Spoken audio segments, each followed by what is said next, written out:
Good evening and welcome to the Job Search Solutions radio program where we talk about looking for a job, changing jobs, changing careers, hiring.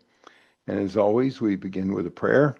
Dear God, grant us thy peace and thy mercy, thy will be done.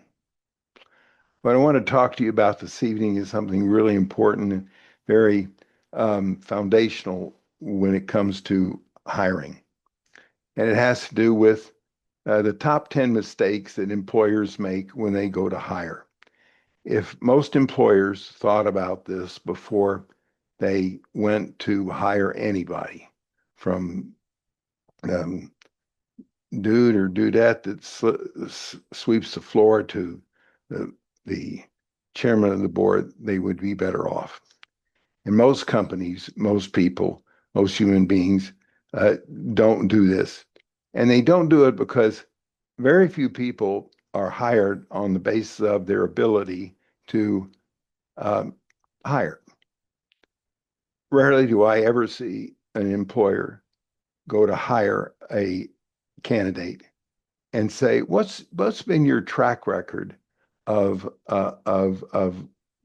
hiring people? How have you done it? Have you done a good job of it?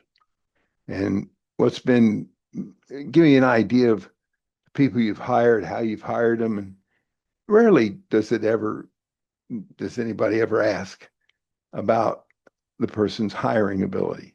That's because people don't normally like it. They don't really like hiring. They do it, but they don't really like it. So here are the top 10 mistakes that most employers make in hiring. First of all, they no, not everybody understands what they're looking for. The definition of what good looks like, of what a good candidate looks like, is never agreed to by a group of people. It's usually one person has one idea, another person has another idea, and a third person has a third idea. They don't have a definition of what everybody understands. So it's important to have an agreed to definition of what good is and what it looks like. And everybody operate from the same definition.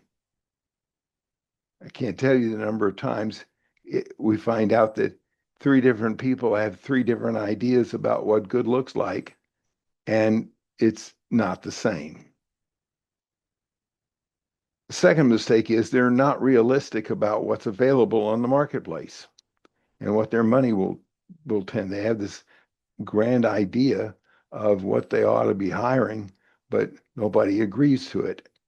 And they don't know what kind of candidate exists in the market or doesn't exist in the marketplace. They have too many people involved in the process. That's because nobody wants to make a mistake. So they figure that the more people we have involved in the interviewing process, the less of a mistake we'll make. And that's not true. When it gets beyond three people involved in the interviewing process for most employees, for most positions, and I'm not talking about chairman of the board, but for most everyday employees, no more than three people. And have those people only have people involved in the process whose livelihood depends on the person being able to do a good job. But three people, more than three, it gets confusing and it gets to be watered down and it gets to be way more difficult. They have too many people involved in it. I've seen as many as 16, and it doesn't do any better hiring a person with 16 people involved than it did if there were only three involved. Process waits take the process takes way too long.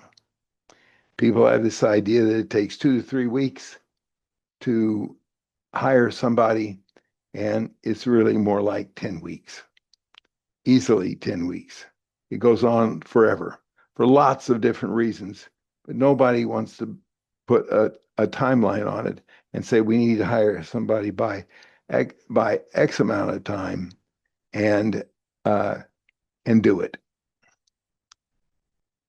Poor interviewing techniques. So many people have so many different types of techniques that they use in interviewing that there are as many different types of interviewing styles as there are people involved in it. And many times none of them are the same. One person looks for one thing, one person looks for another, and they don't come up with interviewing techniques that are good for everybody. Interviewing or not interviewing candidates based on their resume. I could write a whole book on that, but I tell you, they look at a resume and make a decision on whether or not they want to interview the candidate. Now, there are lots of reasons as to why they do that, but they do. And it may often have nothing to do with their ability to do a job. Interviewing too many or not enough candidates. Interviewing two is probably not a good idea. But interviewing 16 or 17, which we've seen that often, is ridiculous. It becomes more confusing. Beyond five, it's way beyond confusing. Not communicating with candidates about interviews and not giving honest feedback. This is as much just courtesy as it is anything else. But people interview a candidate and then the candidate never hears from them. Candidates are mad. They're upset. They're angry. They don't get any feedback. I know you say, well, it's real hard to give feedback to everybody, but it isn't. It isn't. And being courteous about it is nice. Even if the answer to the candidate is no, it's nice to give feedback to the candidate. Not selling the company or the job. Boy, this is one big mistake that people make when they don't sell their company and sell their job. If you want quality, good candidates, you need to sell your job and sell your company. Think about it. People want to go to work for people that they like, that sell them, that give them an idea of what's going to happen in the future, and giving a robust idea of the company. But so many employers just interview candidates as though they were just chattel and not sell the company or the job. And the mistake of not having backup candidates. If you've got a candidate in mind and you think a candidate is great, that might be good, but you better have backup. Because if that candidate goes away, which they do 50% of the time, you have to start all over. That's why the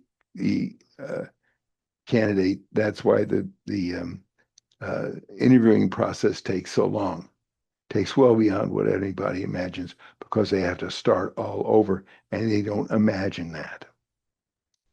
Always have backup candidates. And then last mistake is that people just don't fire a new hire when they come to the conclusion that it was obviously a mistake. Happens maybe 15, 20% of the time.